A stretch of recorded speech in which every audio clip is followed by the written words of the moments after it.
Welcome, everyone. We are live with Leigh's Culinary World, all the way from Manchester. And joining us here in Arizona, it's where I am, it's 103 degrees. I'm sure it's not like that where you are, right, Leigh? It is currently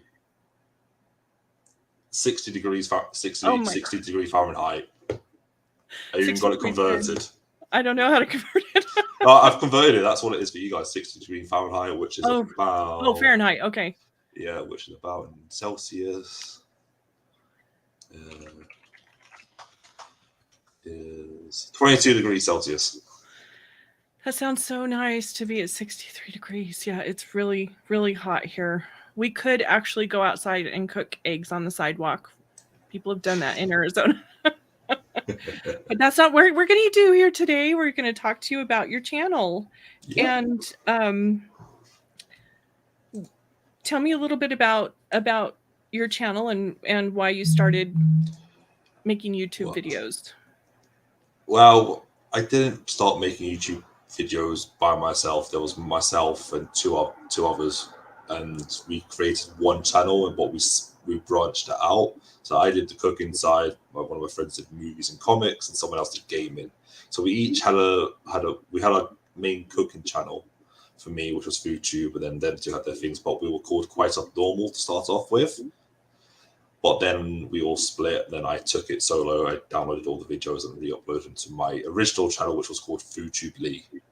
So that's what I was known for many years. And then I thought to myself, I wanted a little rebrand, so I changed my name to Leigh's Culinary World because I'm going to do food all over the world, really. So Nice. that's how I became to be. So you've been at this for a while? Yes, quite Yeah. well. I think I started the channel when I was still in college with my friends. So it was like a little side thing just for fun. We did really, and it kicked off. Fun. That all of it sounds fun, and it sounds like that's a good experience to start out with and kind of share the what you're trying to do at first, and then when you can kind of get more ready to go out on your own. That sounds like that would have worked out well for you. Yes, yeah, Cool. it did. It worked out for myself, but it didn't work out for the other two. They tried they tried to do it, but they didn't. It didn't really kick off. I kept doing it. So when we Yeah. did it when we did it back there, it was me and someone else. So I was cooking, they were recording. Now it's just me doing everything, which did take some getting used to, but it did. Yeah, it's not bad, is it? Yeah, it's Yeah. not. My husband helps me with quite a bit of my production, but most of the stuff coming down to like setting up the camera, cooking and doing the editing and stuff is all me. So Yes, it can be done. it's all me. Like all the editing, it's all self taught for me. I've my background isn't editing. My background is food, so it's all I was massively self taught with the editing side of everything and the camera setups and the placements and the photography and everything. Yeah, I think that good lighting and good audio are both really, really important, Oh yes, them yeah, two are as the well big as seeing ones. Yeah. the food. Here he Yes. is. This is my husband. Hello, Bill. Thank you for joining us. So tell me, what is the mission statement for your channel as of now? Um, I'm sure that you as had of one before, and the one I did before is probably exactly the same I have for now. I just want to make videos to teach cooking. Like I wanted to become a teacher instructor for cooking, but I couldn't do that because you have to get other qualifications, which for me are difficult to get because I'm heavily autistic and all that, and it's hard for me to do stuff like that. So I thought just do YouTube video instructions. So when I make videos for YouTube, it's for teaching purposes, not for like view account and stuff like that, like other people do. I just like making videos to teach. that's great. That's great. There are so many people out there that can use those skills Oh that yeah. need what you have. Yes. Um, so what was the first thing that you cooked that made you realize that you love to cook and that you wanted to do this? That I don't actually remember because all I remember as a kid growing up, my uncle was a chef. So and then I always want since he first I first cooked with him. I've always wanted to, really, and I carried it on. It's like he's no longer a chef now, but I'm carrying it on for the legacy that he gave to me. So he ran restaurants as well and did stuff that was amazing. So I wanted to continue that in our family. Did you work with him in restaurants? No. No. I've been to his restaurants when I was a child when they were closed just to say hello, but I never had the opportunity to cook. I cook with him when I go visit him in his own kitchen, stuff like that, but not in restaurants. No. I've never worked in a restaurant. The most I've done is like serve at parties and stuff, but I've never been a waitress and never done anything like that. And I think it's all so fast paced and so fascinating and just so neat to provide that for people. But I've never just the opportunity never came up for me to work in a restaurant. So working in restaurants, it's either a love-hate, it's basically a love-hate relationship, really, because if you, as a chef, when I worked in restaurants or that, you don't have a social life. You're tired 24 hours a day because of how long you work. You get exhausted. You start losing yourself because when you get home after a long day shift, you cannot be bothered to cook. So you get takeaway. So most chefs eat takeaway at night or ready meals, stuff like that. And at the same time, the heat. I've worked in kitchens that I was in front of a fire burning oven for a whole shift, and it's not nice. You burn through water like no tomorrow. Wow. So it is draining. High stress. Do you think it's one of the most stressful jobs? Yes. Yeah. Compared to anything I know, it is very, very high stressful. Because you're trying to make sure that everything's correct with the food and trying to please the customers, and then Yes. that makes like sense. This is why when people watch like Hell's Kitchen and they see Gordon Ramsay shouting, it's not that he's shouting, letting them know they've done a bad job. It's shouting them because it's in the kitchen. Mm-hmm. He wants them to perform the best they can, and they're making tiny little mistakes that even I laugh at, and I make those mistakes. And I recognize those mistakes, but these guys that they come from big backgrounds and they make those mistakes. It's sometimes humiliating seeing people cook like that. But he's trying to shout at them, not because they're stupid and all that. It's because he's trying to teach them a life lesson that if you're in a kitchen, you're in it for good. But then when you're in a kitchen, when you're the head chef and he's shouting at you and you say, yes, chef, no, chef, this and that, as soon as you leave that kitchen and you're outside, it stops. You become friends. When inside the kitchen, you're there to work, you're there to make amazing food and stuff like that. On the outside, you're there just to chill. You don't talk anything about the kitchen. It's all like that. And he's got that vision, right, of what needs to be done, and he has to get that across to the other people. Yes. Yeah. It's like the perfect film to watch is Burnt with Bradley Cooper. It's like one of the best films out there, showing you what a Michelin star kitchen is all about. And if you watch the behind the scenes, Gordon Ramsay actually let Bradley Cooper work in his Michelin star restaurant in London to help train, just so he gets that persona, so he can see how tough it is. Like working in a Michelin star kitchen is like one of the biggest paying jobs there is, but you lose your life. You don't have a social life or whatsoever. It's like you got Gordon Ramsay's mentor who trained him, Marco Pierre White. I've had the privilege of meeting him when I was in college, and I've cooked for him.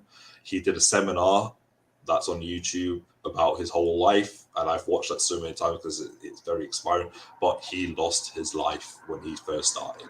So becoming a chef, working in a high-end kitchen, you will lose stuff. You'll lose your social life because you'll be working 24 hours almost. It's crazy. Well, I love business kind of stuff, and I've always thought, if you have like a retail store, you're kind of married to that, where it does take a lot of your time. And I think that if you're in a restaurant, that's just double everything. You're committed to everything. You're committed to the food not spoiling.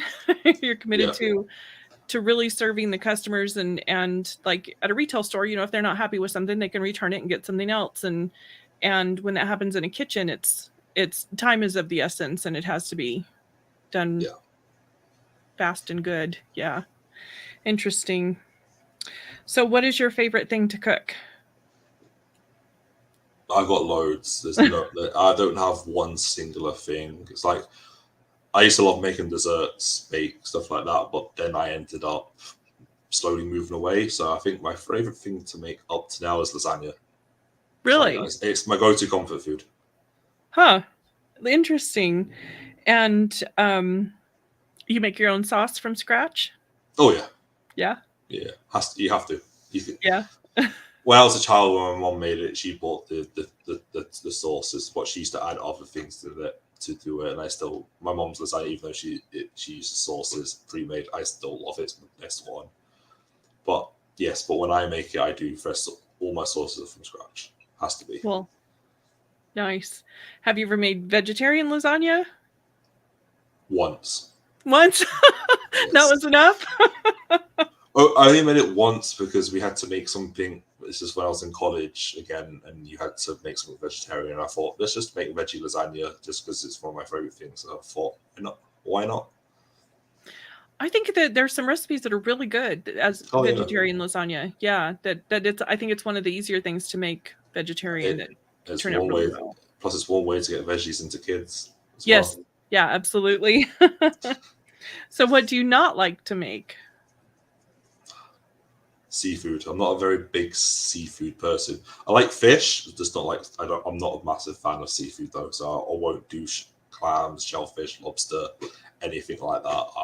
I stay away from that. I've cooked those a few times, but I'm always scared that I'm doing it wrong, that it's not going to turn out properly, or I tend to kind of, when I get something that I'm not real familiar with cooking, I tend to like overcook it. And so seafood's one of those things you can either overcook it and you can eat it, it'll taste like rubber, or you undercook it, you eat it and you can be sick. Yes. So yeah. That's the only reason I just don't do it, because I don't like it. I don't like prawns, I don't like clams, I don't like anything like that. It's not for me. The only thing that I do feel pretty confident cooking the seafood is the little round things that are 2 different sizes. Clams? Like no, they're little, the little round white things. Scallops. Scallops, yes. Those I think I can cook okay. Those are the things that I dread to cook when I was in college, because it's literally, you have to watch them like a hawk.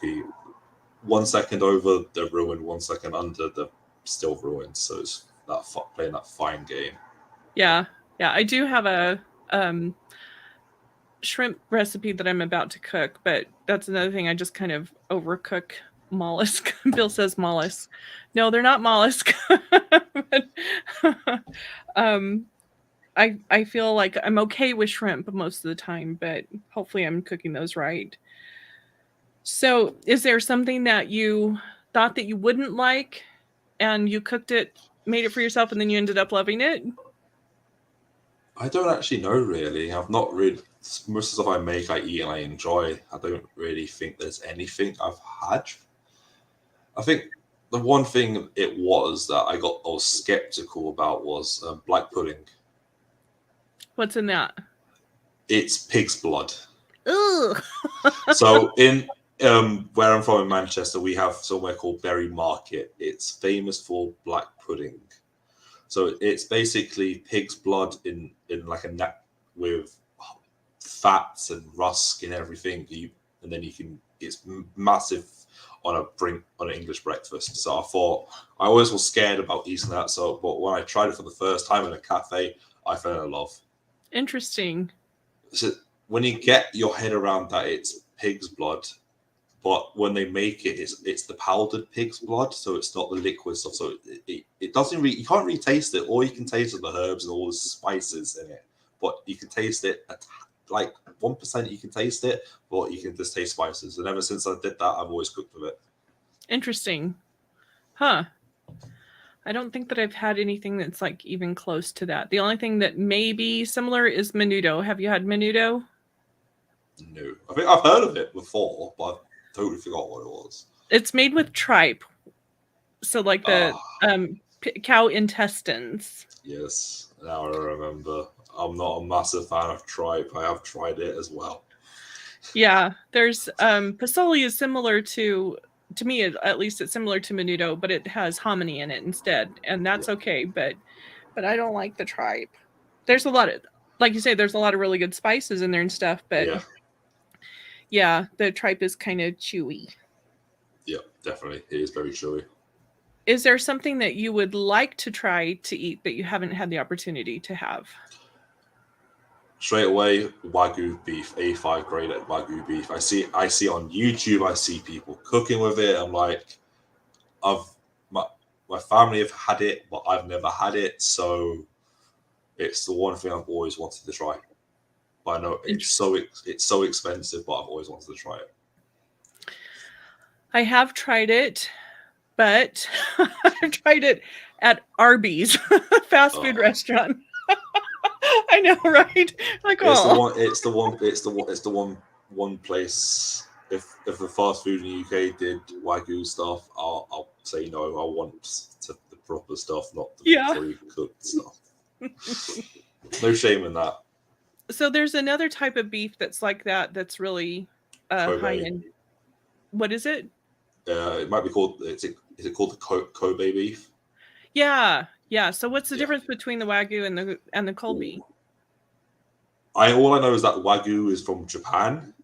Oh, okay. Yes. Because Wagyu, it has to come from a special region of the cows. It has to get graded and everything like that. But I don't know the difference completely. But I know they're two completely different types. Interesting. Okay, I'll have to look that up. So is that my next question? Is there something that you would like to try to cook that you haven't cooked before? Probably Wagyu as well, because the same. You have to have it raw. Like when I have a big steak, I have it medium rare. But with Wagyu kind of thing, I might have to literally just have it rare. So just to get that melt in your mouth and all that as well. To really get the real flavors of the beef. Yeah. Yes. Yeah. So are you able to buy like locally grown anything in farmers markets? Anything grown from around your area? Yes and no. We do have a market in Bury that is open. I think it's like Tuesday, Wednesdays, and Fridays that sell local produce, bakeries, vegetables. We have a massive meat hall as well. And then in my local town down the road, there is a little indoor market there that's open most of the week. And there's a butcher's in there that I go to if I'm doing videos on YouTube, if I'm doing meals for friends and stuff like that, I go to the butcher's, get some nice meat in that's locally from the UK. And then the butcher, we talk. I ask him where it's all sourced from. It's all local around the area. That's nice. Can you tell the difference in what you're eating after you cook it? Can you tell the difference? If I was to go to my local supermarket and get a packet steak and go to the butcher and get like a nice thick cut the way I like it steak, yes, it's a massive difference. Yeah, I think so too. We have a grower here that is a butcher that the cows are grown just down the road from their shop, and all grass-fed stuff and well taken care of cattle. So the difference in the meat is huge. Yeah. It is. We don't get a lot of fresh produce here grown locally, and my husband and I have tried gardening before, and for some reason our vegetables come out very tiny. I don't know why. Like a tomato is the size of a pea. That could be down to everything, whether the soil, fertilizers, anything. That's why the only kind of things I ever grow in my house are chilies and some herbs, and that's about it. I don't do tomatoes, not that, because they're the easiest. I'm going to try an herb garden, and I think some of that is from the heat, that's just too hot for some of the stuff to grow. Yeah. Especially like celery and stuff. It's really hot here for that kind of stuff that should be easy. So what kind of restaurants do you like to go to for just like a casual dining? There's one in the actual town centre of Manchester that I first found out about a couple of years ago called Tokyo Ramen. So they just do ramen, nothing else, and my favorite cuisine in the whole world is Japanese. I love sushi, I love ramen, I love their culture and everything. So when I found out about this place, I went for the first time and I fell in love. So if I just want to go into Manchester for a day to go a bit of shopping, I want some food, Tokyo ramen every day. Or if I want something a bit different, we have this two other places. One called Home Sweet Home, which is a bakery in the Northern Quarter. It is gorgeous, and just a couple of doors down, we've got one called Yard and Coop, which is just fried chicken. It's better than KFC, 100 times better than KFC. So, are there a lot of the chicken and waffle places around there? No. Chicken and waffles in the UK is a no. When I say like chicken and waffles to people that I've had it. I've been to America. I've had chicken and waffles. I love it with maple syrup. I love it. But when people think chicken and waffles and maple syrup, what the hell? And then at the same time, one of my biggest things I love the most that I make every now and then when I'm not on my diet is biscuits and gravy. Yes. Yeah, that's one of my favorite things.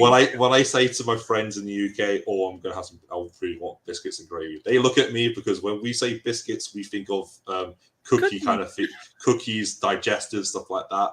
But when your biscuits for in the UK are classed as scones or scones, which is either could be fruits or savoury. So when I say that, I have to explain to them what it is. That it's a savoury scone with sausage gravy, and it's good stuff. Yes, when I went to Chicago to visit family, I found a place that did it, and I ate it for the first time, and I fell in love. Yeah. Yes, it's really good. I would prefer biscuits and gravy over chicken and waffles for sure. I like strawberries on my waffle, not chicken. Yes, it's like I couldn't pick.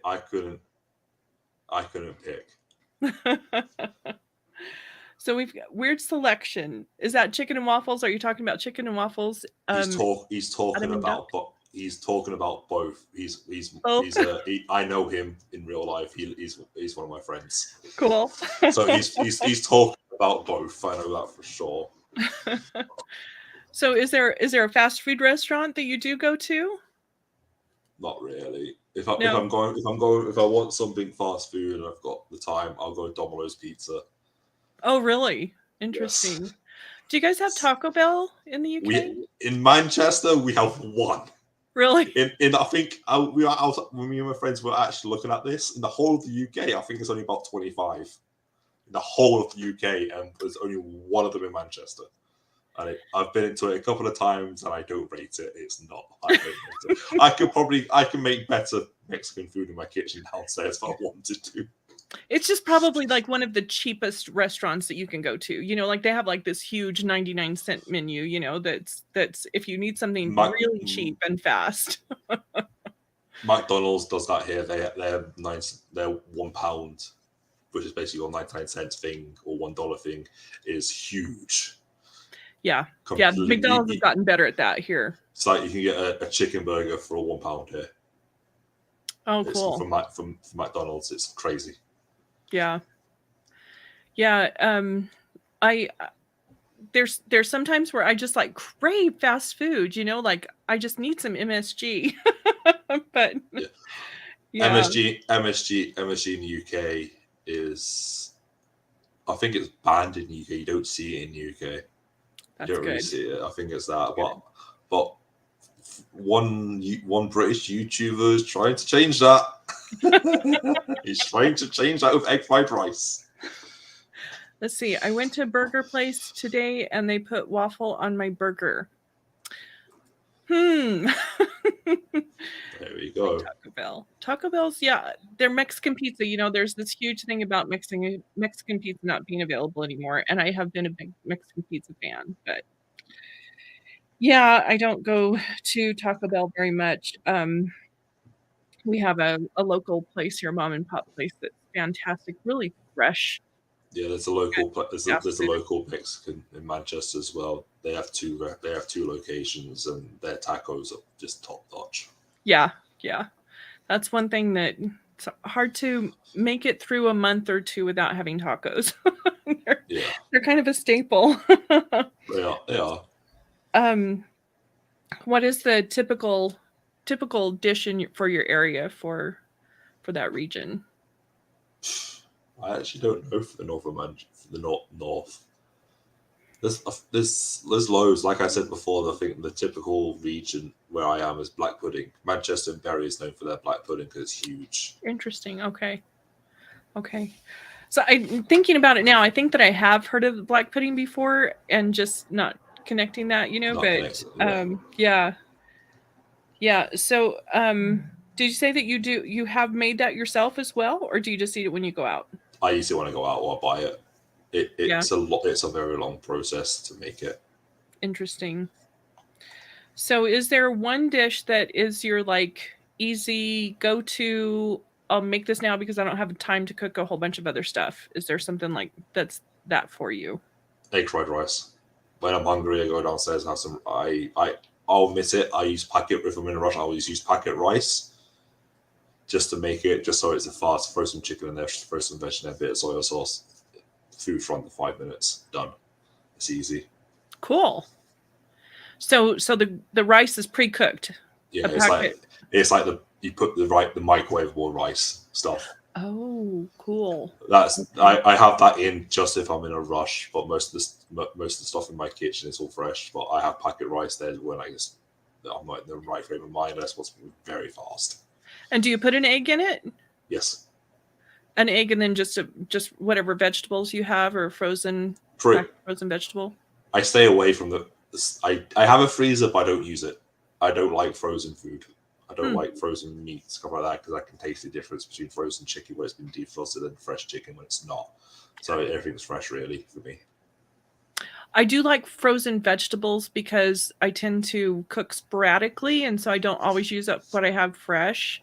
And then I get sad. So I keep frozen vegetables so I don't have to be sad.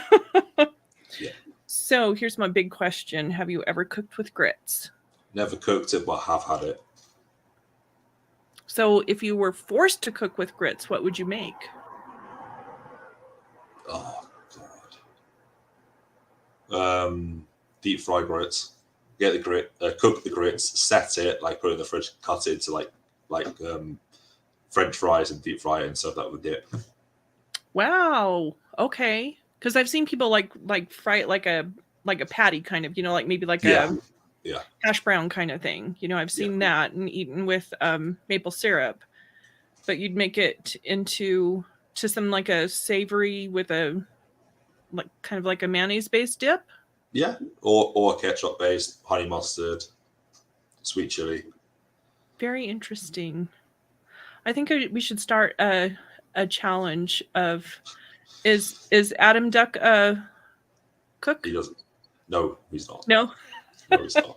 He doesn't know. I know what grits is. He doesn't. If I was to get grits in the UK to get it, I would have to go on Amazon and order it because we don't really. Have that. Yeah, we don't have that stuff. People in the UK have grits. They'll probably look at it and think, "Oh, it's porridge." Oh yeah. Okay. Yeah. So yeah, porridge for us is oatmeal. Yeah. We got porridge for oatmeal. Then for us oatmeal was like powdered stuff as well. So it's all weird. So what's your favorite video on your channel? I think recently it has to be my steak video I did a couple of months ago. The steak frites with béarnaise sauce, because I made that because I kept watching this video from MasterChef and I thought I need to do that myself because I know how to do that. I can make the chips, I can make the sauce, so I did it. And up to now, it's getting the views are going up, which is amazing. I never thought that would happen on that video, and just the way I planned it out and did it was brilliant for me. So it looks really good.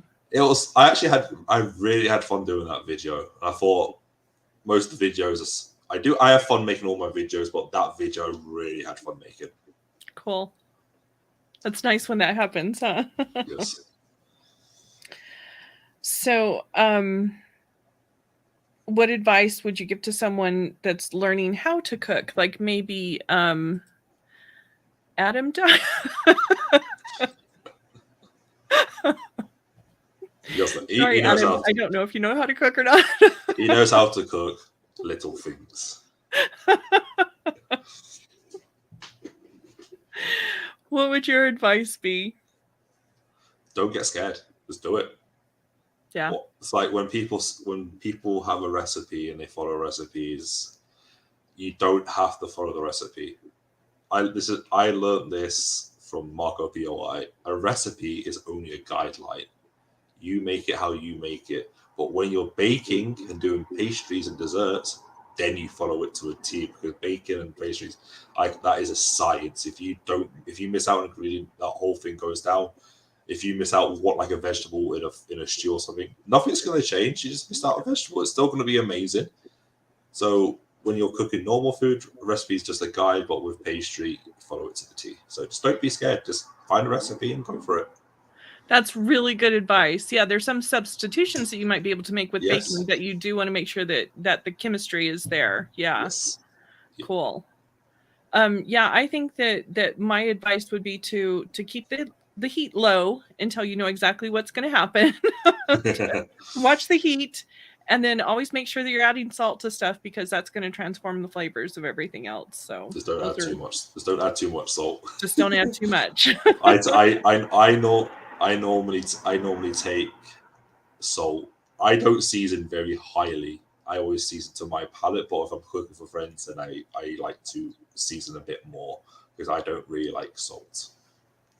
Yeah, and I think, like I said before, I've got low thyroid, and so like I can taste the salt. I can't taste a lot of the other flavors, but I can. Yeah. It makes the flavors where I can taste them. So he says that he makes better tacos than you. That sounds like a challenge to me. I've never had any of his tacos, so I don't know.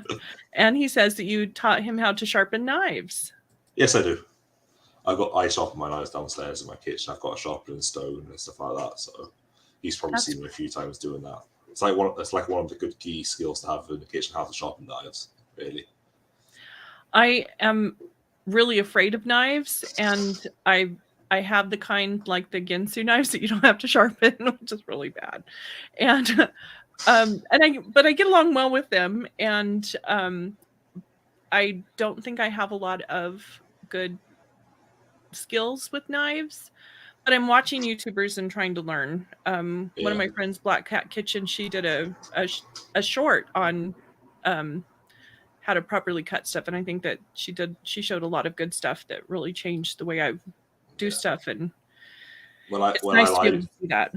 When I live stream, I do that all the time. I show people the thing of how I hold my fingers, how to use the knife, and everything like that. So I do. I always do knife safety in my streams, just in case. Like when I went to college, on the first day, everyone got their brand new knives.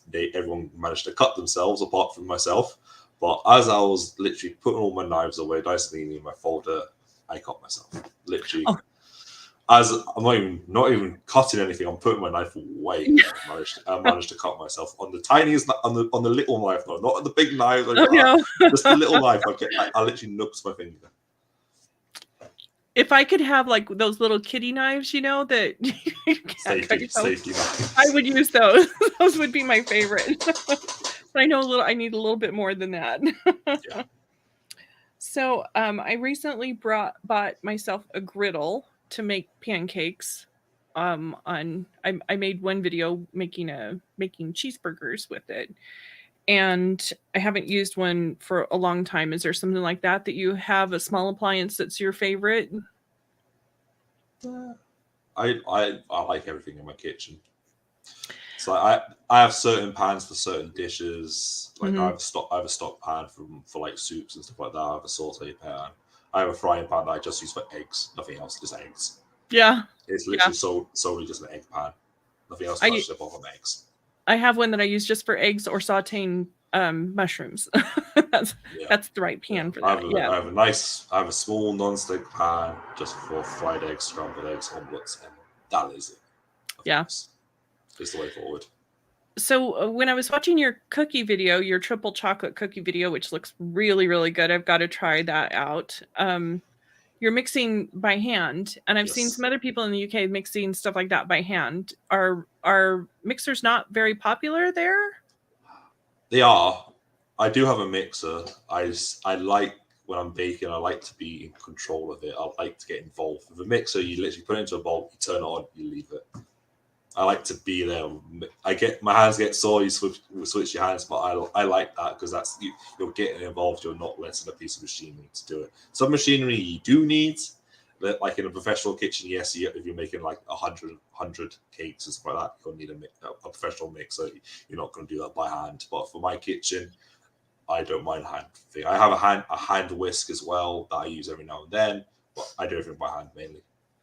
Interesting. So I would think like with the cookies, like the mixing in the butter, it would make it more fluffy or add more air to it to Yes. If you're using change the consistency. Use a machine, you're definitely going to get loads more air into it, and it'll be fluffy and pale and all that. But there's just something about doing it by hand that just gets you involved. So there are advantages of using the machine, but I personally like doing it by hand. It's just something I enjoy. I will have to try that sometime because hi Molly and Lydia, how are you guys doing? She makes cakes. She makes some fantastic cakes and other stuff as well, but she does some really beautiful decorated cakes. I would have to try making a batch of cookies without using the mixer and see how they turn out. That would be an interesting thing for me to try. Yes. Just make sure you leave your butter out so it's soft. Yes. Yeah. The one biggest thing. So if I know I'm doing a video like cookies or a cake, I always leave butter out the day before so it's nice and soft and ready to go. Well, here in Arizona, I can leave it out for about 5 minutes. Yeah, true. To go. So Molly's asking where you're from. Do you want to tell her where you're from again? I am from Manchester in the United Kingdom. Doesn't he have a beautiful voice, Molly? His voice is so pretty. Mine's deep as hell. It's great. It's great. My voice is deep. I get because myself originally, I'm from London. Then I moved up north, so I'm originally from down south, the UK. So, do you have a different accent than most people in Manchester? Yes, people can tell that I'm not originally from Manchester. Interesting. Huh. But I'm the only one that's lost my accent from down south. Like my brother, my sister, my mum and dad, they still have flares of their southern accent, but I don't. Mine's just deep and generic. Well, I think it's beautiful. People say that people in Arizona have an accent, and I have never been able to really tell to really differentiate it. So for me, all Americans have the same accent. Yeah. That's just me. That is just me. People make fun of the way I say wash. It's just how it is. It's just, the only time I can tell the difference if someone's from South Carolina and all that, when they've got the southern accent and stuff like that, then you can definitely tell the difference from that and then a normal accent. Yeah. So Molly is cooking lemon bars, and she says that your voice is very sexy. Sexy voice, God. And don't tell her husband. That's funny. So, some of my, what is your favorite piece of cooking equipment? What is a utensil that you wouldn't want to live without? I've got two. One of them will be my deep fat fryer, because anyone that knows me, I'd like to do deep fried foods and stuff like that, mozzarella sticks and stuff like that. It was the best. Fish and chips as well. It's like one of the best things I've ever got. And then recently I got gifted a Ninja Foodie. Multi-air fryers, steamers and everything like that. So I use that now a lot. I know a couple people that have the Ninja Foodies and they really, really like it. Yes. Go ahead, sorry. It's an amazing piece of machinery. Air fries, pressure cooks, grills. It's just awesome. Have you made artichokes in it? I'm a massive artichoke fan. Okay, so that would be a no. I've had them before. It's just one of those vegetables that isn't for me, really. It's a lot of work. It's a lot of. I've prepped it, peeling it, coring it. It is a ton of work. Yeah. And a lot of waste as well. It's very wasteful. That's true. Very wasteful. Yeah, but they are good for you though. Yes.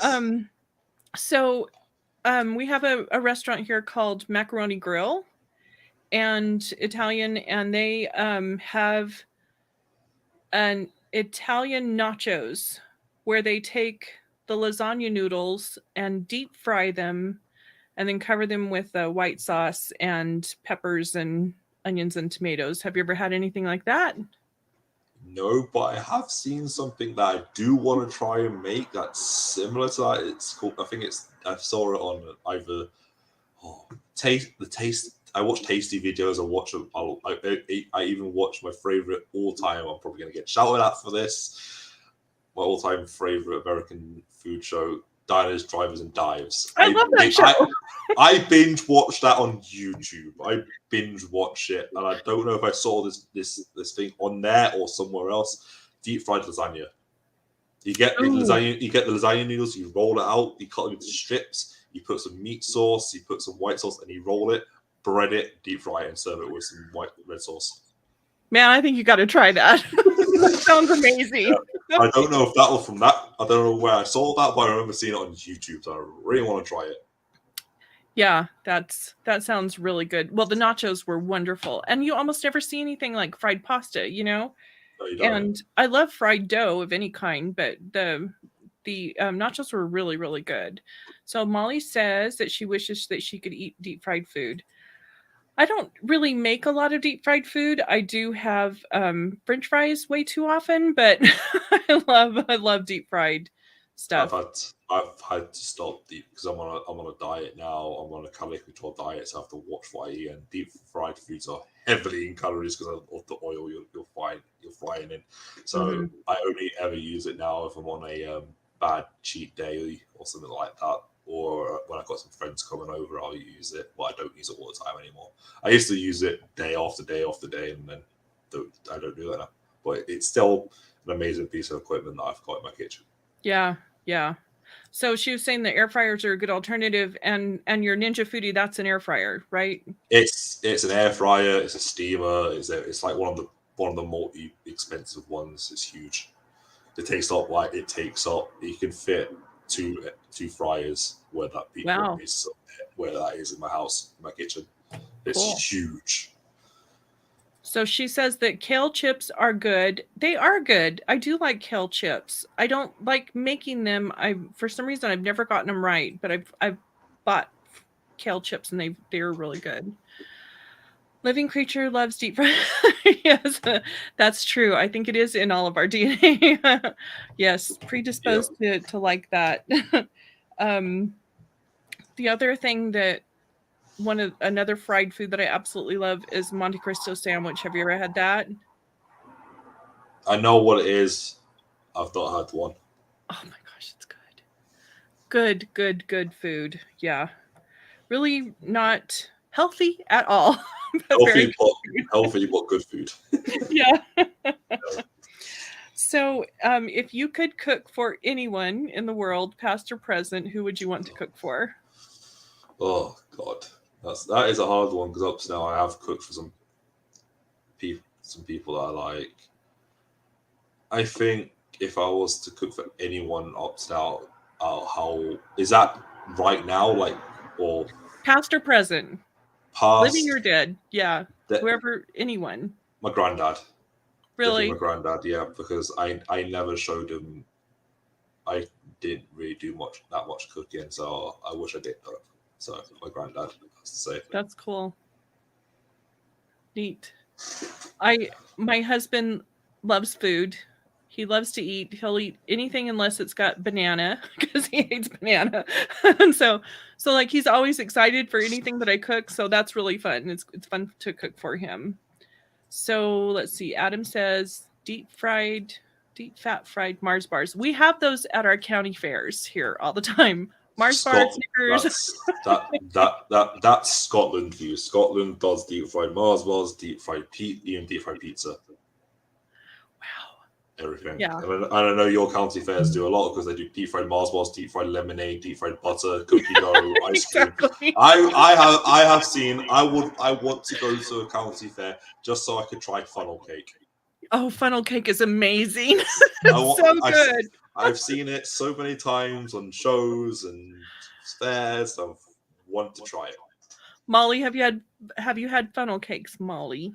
She says that she loves sushi if it's done right. I've had very little sushi. I've just had sushi a few times, and I did like it a lot. But I love sushi.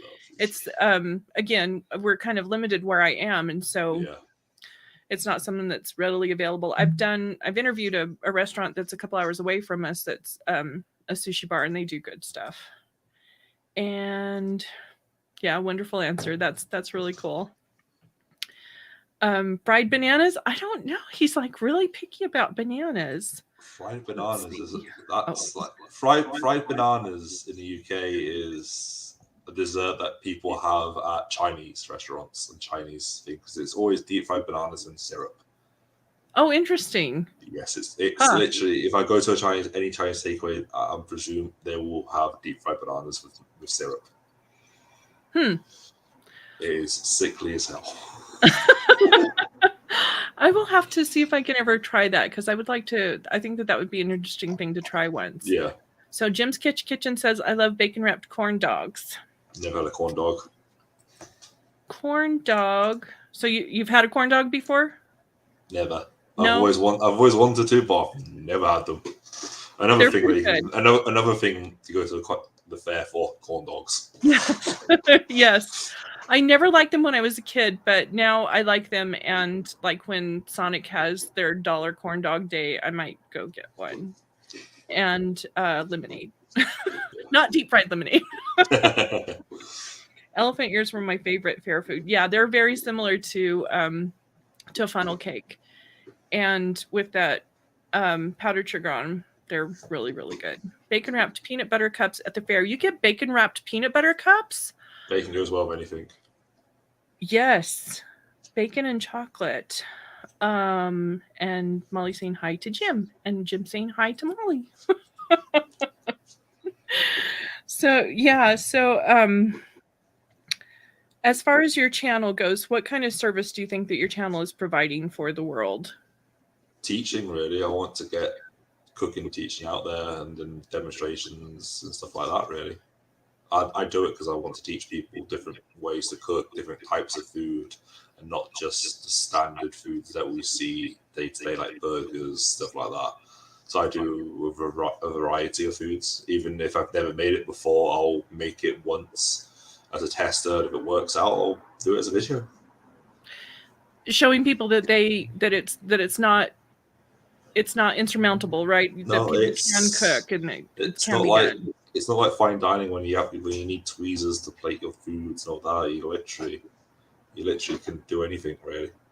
Yeah. I could take some fine dining dish and make it rustic, because every kind of food that you see fine dining started off one way as rustic food, and they've just altered it to look nice and pretty on a plate. So if you watch a lot of Diners, Drive-Ins, and Dives and any of those other shows that are like that, you see where people come on and say that they, like they finally found where they belong when they stepped in the kitchen and started cooking on stuff. Have you ever felt that way? Yeah. Yeah. Always. That's great. That's great. I take pride in my kitchen. I organize my kitchen. I have a whole cupboard just for my spices. I must have over 100 types of spices and herbs in a cupboard and stuff. It's huge. Nice. What is your favorite spice that you use, like in everything? Smoked paprika. Smoked paprika. Yes. Huh. You put that on macaroni and cheese? Yes. Not in it, on top. Just as like a bit of color. It's like the macaroni and cheese. When I make it, I do a normal one, which is just 3 cheeses. Then I've got a spicy one, which has got kimchi in it. So it's so you've got like a bit of heat and a bit of crunch when you get like a bit of the cabbage. And then another video from Tasty that I watched was when Terry Crews made his macaroni and cheese on it. So I thought, okay, I love Terry Crews. He's an amazing actor. So I thought, okay, I'll make this macaroni and cheese.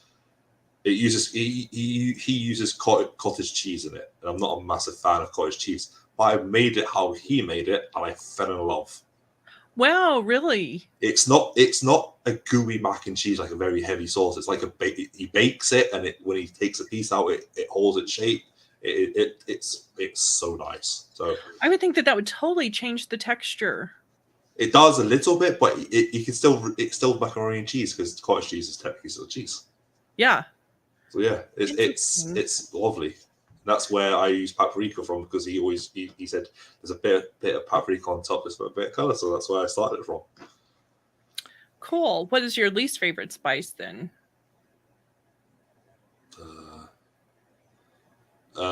Spice has to be star anise. I'm not a massive aniseed fan. Yeah. I don't. It's too powerful for me. I've never liked aniseed and never liked licorice or anything like that. It's just not nice for me. I'm right there with you on that one. That would be my least favorite as well. Even though I don't like it, I've still got it because there are recipes that need it, but you can't taste it.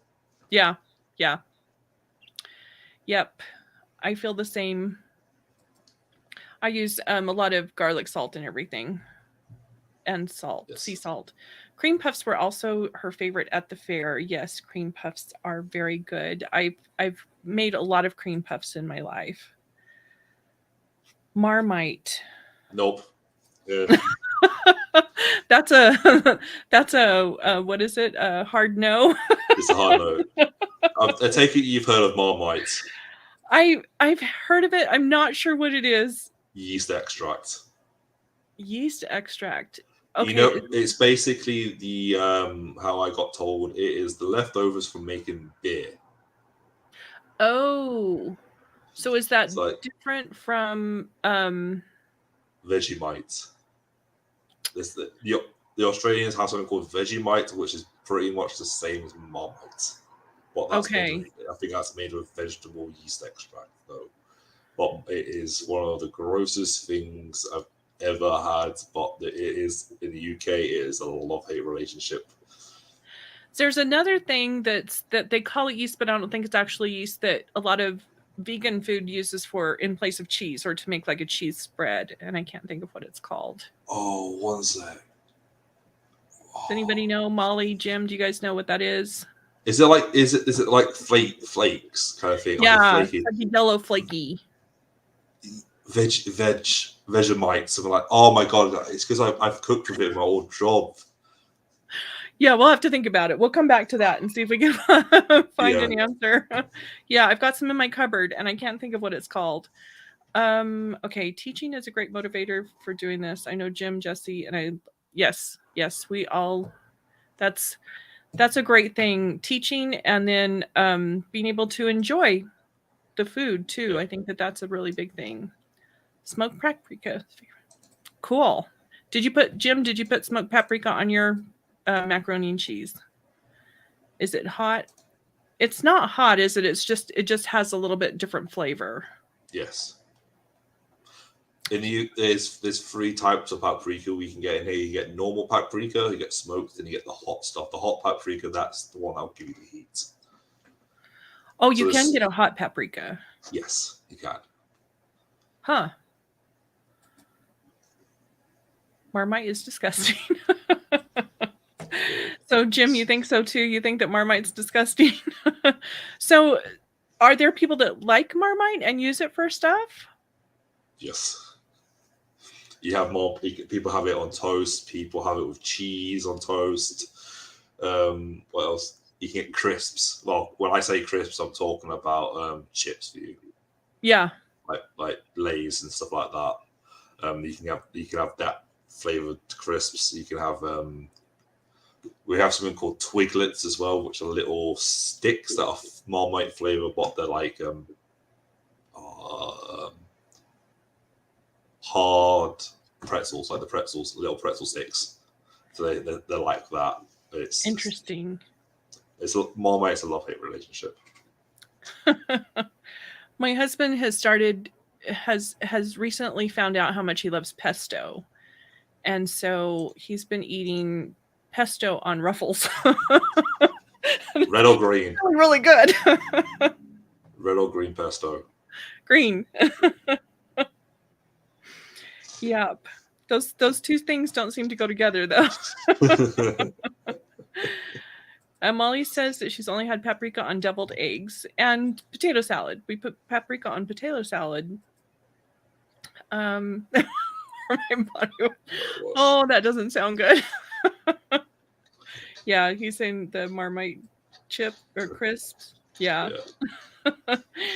Yeah. So I still can't think of that. What that other it's Nutritional Yeast or something like that. Nutritional Yeast. Yes, that's it. That's it. Yeah.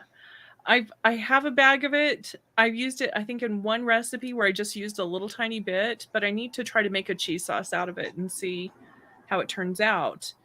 And there's another there's a macaroni and cheese manufacturer that uses it in their macaroni and cheese, and it's not bad. But I haven't really tried to see what I can produce with it. Yeah. Okay, so Molly says paprika on chips sounds good. Yeah. Yeah, I bet that would be good. So what is the number one thing that you would like people to know about your channel? Don't be scared to come and watch videos, really. I might seem intimidated on my videos, but I'm not. I just want to teach. I think your videos are very nice. Because most people, when they do their videos, they don't talk. They just say, they tell you about how you do the recipe and stuff like that, and then don't show themselves. They just show you the bowls and stuff like that. I know loads of people that do that, but people have told me to do voiceover work for my videos. Like, let's record my video and do voiceovers. I don't like that. It takes the presentation away. It's like, it does. Yeah. Like, half the time I don't have scripts. I just do everything straight away. I literally hit record and go for it. I've only done that a couple of times. I'm too nervous and I get too stuttery. But sometimes I'll say something wrong and then I'll get rid of it, delete the video, and I'll redo it. I've done that plenty of times. It's just I feel comfortable doing that, and that's how I've done it. So just don't be scared. If I look scary and intimidating in my videos, I'm totally not. I've tried a bunch of different styles of videos, and I've been doing a lot where I just do music to the videos because I can make those faster. But I do like talking through the videos and stuff as well. And I think that it's nice to have some instructions, and I've done voiceover for one video, and even though it's still up, I just don't like it. I don't like doing voiceover work. I've done that with my other channel a lot, and I really enjoy it, but it's kind of a different kind of scenario too. But I think one of the favorite things that I've done is make up a story for a recipe. That was really fun. So I've linked your sites and stuff in the description box of the video, so everybody should be able to go there and find you. You're on you have a vlog, or a blog, a website. Oh, yes. And you're on Twitter and Instagram. Yep. And then we were talking about being on Twitch. Do you have like a handle on there? Do you have like somewhere same name as my YouTube channel, Lee's Culinary World. Okay. If you go onto Twitch, look in the search bar, put that up, I'll be there. All my handles are exactly the same for all my social medias. And so are you still cooking live on Twitch? I haven't done one recently because I've been trying to be more focused on my YouTube side, because it's where I started. YouTube is where I completely started my journey. So I thought, then when I did Twitch, I stopped doing YouTube videos, and people were wondering if I given up my YouTube, or have I stopped YouTube, or what's going on? Am I moving all the way over to Twitch? And I thought to myself, hang on a sec, I don't want to do that. I want to try to do most on YouTube more than Twitch. Even though I've got more followers on Twitch compared to YouTube, I thought to myself, I shouldn't care about that. And so I thought, okay, I'll take some time off Twitch. That's when I changed my name and went back to YouTube, started doing more videos on YouTube. Then people were wondering why I stopped Twitch. Because it's like that, so I've had to juggle out. So I try to aim for, I've had to stop recently just because of personal reasons. but my schedule normally is 2 YouTube videos a week and 1 stream a week Nice. on when I can. So that's Cool. what I'm going to do. So with my videos, I normally record them on the day, edit them on the day, get them uploaded the day after or the same day later on in the day. Then live streaming, I think of what I'm going to make the day before, post it on my media, say I'm going to go live on this day and just do it. It's challenging. It is. But I think it's rewarding at the same time. And I think that there's nothing else. There's no other feeling than like being done with a live video and you're going, oh, I did that. It's what happens when I'm on Twitch, when I've said goodbye and I've closed the door down. I unplug my laptop, close it down, I take my apron off, I have a drink of water, and I think then I can just go, yeah. But then I turn my head and I'm like, oh, okay, because there's a bit of washing to do. But on Twitch, people think on Twitch when you're live stream cooking, there's someone magically in the washing area that's washing stuff. No, I'm doing it on stream. I'm live on stream. You can see me scrubbing away dishes and everything. But I turn my head and there's still a couple more that I have to do that I've not done. So yeah. I have to do the dishes, close the laptop down, clean the kitchen. By that time, the food I've made for myself is it's still warm, but it's going cold. Yeah. So and then I come upstairs, get into my bedroom, which is technically my studio where I do all the editing. Is my bedroom until I move everything into my other spare room, which will be my studio very soon. Go up here, put my laptop away, get onto my social medias, take all my pictures out of the camera, upload them. And then after everything's done, I eat and then it's cold. But I've got used to that routine now because unfortunately I do not own a microwave because my microwave broke and I don't like using them. But I've had so many people shout to me saying they're handy to have in the corner, but it's just my mom doesn't use one either. Because as soon as I see a microwave, I think automatically fast food, reheating, this, that, and that. But it does come in handy to melt butter, to melt chocolate, stuff like that. Yeah. But it's just one of those things you get used to, really. Our microwave broke a couple years ago, and it was really funny because we were so used to having it, and like something came up, and we're like, "How do we boil water with a microwave?" Like we forgot how to cook without having that there. That's really sad. Yeah. Okay, let's see what else is in the chat here. Visitor from overseas to your area. Where would you take them to eat? Northern Quarter. We were just talking about that before. Yeah, we were just talking about it. If Adam's still in the chat, he will agree with me. If I'm taking you into Manchester, we'll go to the Northern Quarter. The Northern Quarter's got some of the best local food joints around.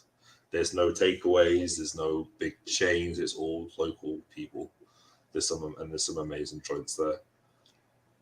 That sounds really cool. Plus, it's a very nice area to go look at because there's loads of nice shops there as well. Nice. I do not like voiceovers much either. I understand. You have a beautiful voice too, Molly. I think that your voiceovers are great. Got it as a gift. I'm not sure what you're talking about, but okay. You don't look very scary. I don't think he looks very scary either. I think your videos, I think, are very well presented and easy to follow. So that's what I tried to aim for. Yeah. Friend of mine. Okay. Good vibes. That's good. Yes. Well, we are out of time. So anything else that you would like to add on? It is down to you guys if you want to follow me and everything. I don't ask for followers. I don't ask, even though I say in my videos, please subscribe and all that. It's completely optional. I just make videos because I enjoy it, not because I want to make money, which is 10 out of 10. Most time people want to go on YouTube or Twitch is because they want money. Yeah. But no, I don't. I just enjoy making videos. I enjoy making people smile with my food. That's the number one thing for me.